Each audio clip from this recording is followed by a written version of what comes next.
What is going on, gamers? Aevatrex here, and today I'm going to be doing Guild Wars on my main account, unedited, just gonna let it roll. Now this is pre-recorded because I didn't want to have to focus on having to commentate and all of that, so this is already pre-recorded, but it is unedited, so it's just raw footage.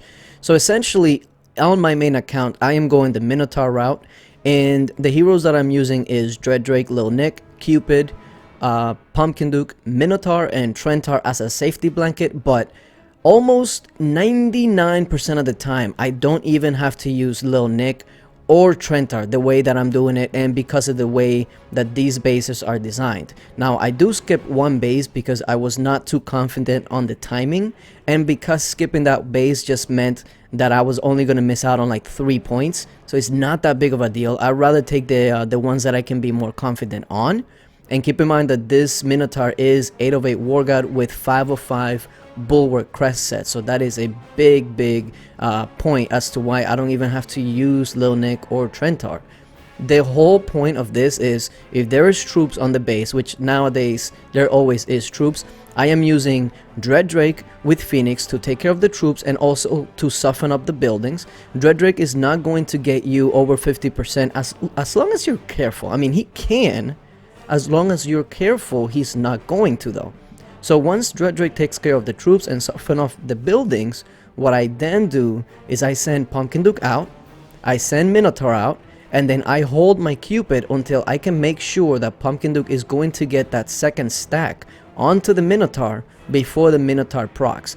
If I do that, if Minotaur with 8/8 War God, 5/5 Bulwark, has 2 Pumpkin Duke procs and a Cupid proc, he's going to 100% any base. It doesn't matter what level buildings it's got.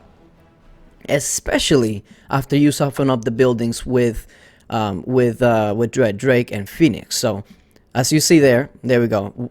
Most of the buildings on the outside on one section are pretty much over. I send out Minotaur. There's one Pumpkin Duke proc. I'm waiting to see when it's going to be the best choice. There it goes, and then boom.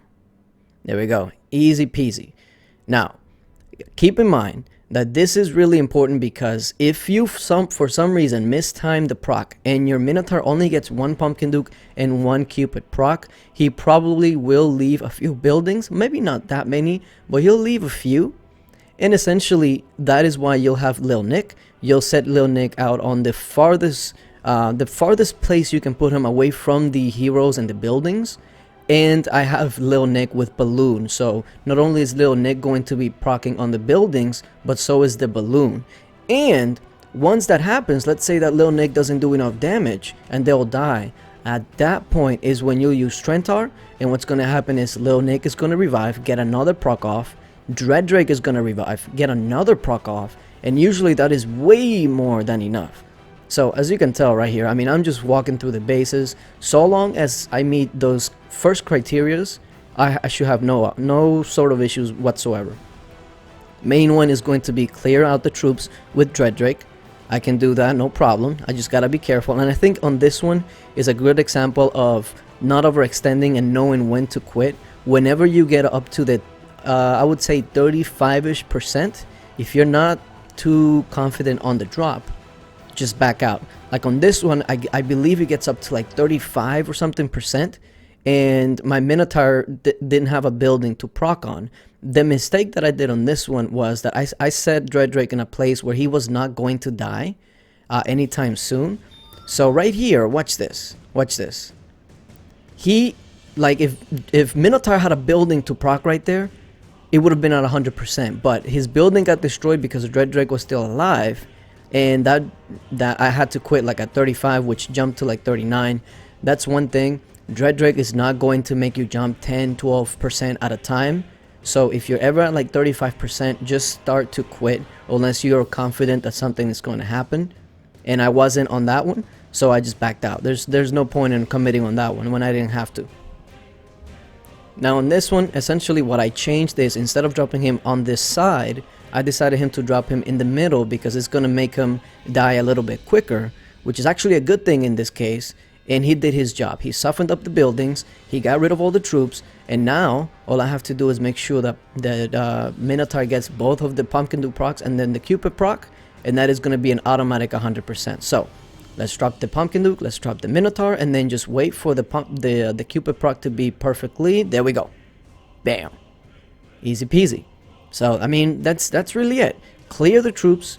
Make sure that Dread Drake only gets about 20% or so of the buildings, and then get Pumpkin Duke 2 stacks, 1 Cupid buff, and then Minotaur is going to clear the base. Now that's the base that I skipped because of these stun towers. It reached all the buildings in the outside, so I was not wanting to risk actually getting stunned when I did not want to get stunned, and maybe not getting a proc off that I needed. I probably could have still gotten it with Lil Nick and Trentar and all that, but there's so many bases right now, so many options, that there was no point in risking it. So I see this one's like, okay, so it's 4 points. I missed out on 4 points because I wanted to take it a safer route. I don't know if you can really go a safer route with Minotaur, but this is pretty much as safe as you can get it. So again, same thing in mind. Go with Dread Drake, with Phoenix, clear out the troops. Once the troops are out, make sure that Dread Drake is only killing about 20% of the buildings. Get him softened up. And in this one, it doesn't really matter. There's so many buildings in the outside that with 1 proc right here, it's over. Boom. So, there we go. Easy peasy. 5 runs in about 5 minutes. That's how I do it on mine. That's how I'm going to start doing it anyways. In Brendan, I'm still going to use Demogorgon because it's a Demogorgon. But yeah, let me know if you guys use a different Minnow strategy. I'll be interested to hear how you guys do it. But yeah, thank you guys for watching. And until later. Bye.